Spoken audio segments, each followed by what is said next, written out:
Assalamualaikum warahmatullahi wabarakatuh.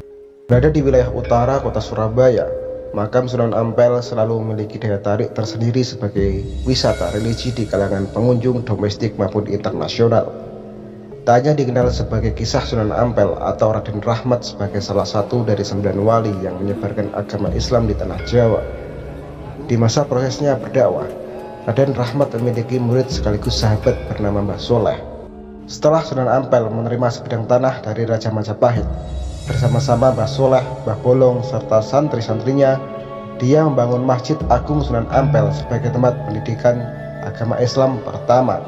Dahulu di awal pembangunan masjid, Mbah Soleh lah yang ditunjuk sebagai arsitek bangunan. Mbah Soleh itu sebagai arsitek saat masjid ini dibangun, tapi sekaligus dia juga bertugas untuk bersih-bersih masjid. Kisah Mbah Soleh sebagai petugas kebersihan Masjid Agung Sunan Ampel sudah tak asing di telinga masyarakat. Pasalnya, tingkat kebersihan Mbah Soleh tidak diragukan. Salah satu karomahnya adalah mampu membersihkan upin dan halaman masjid sangat bersih, sehingga tidak ada orang lain yang mampu menyapu lantai sebersih Mbah Soleh. Karomah tersebut juga diakui oleh para santri serta gurunya Sunan Ampel. Suatu ketika, Mbah Soleh meninggal dunia sehingga masjid kembali kurang terurus dan kotor.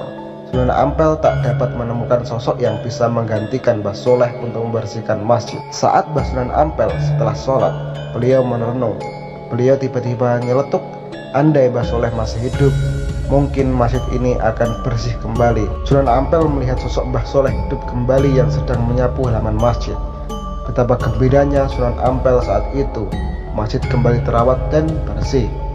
Versi lain menyebutkan, sepeninggal Mbah Soleh, Sunan Ampel merasa kesepian. Kemudian dia berdoa, "Ya Allah, saya kesepian dan merindukan teman seperti Soleh." Jarak 5 meter Mbah Soleh terlihat jalan-jalan di area masjid.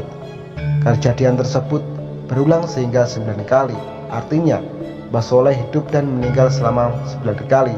Hingga akhir hayatnya, Mbah Soleh tidak hidup kembali setelah Sunan Ampel wafat.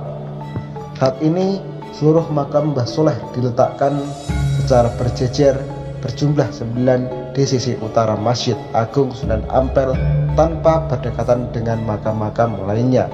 Sunan Ampel itu sudah menjangkau ratusan tahun yang akan datang. Jika Mbah Soleh dimakamkan di dekat Sunan Ampel, maka makamnya akan penuh kata laki-laki paruh baya tersebut.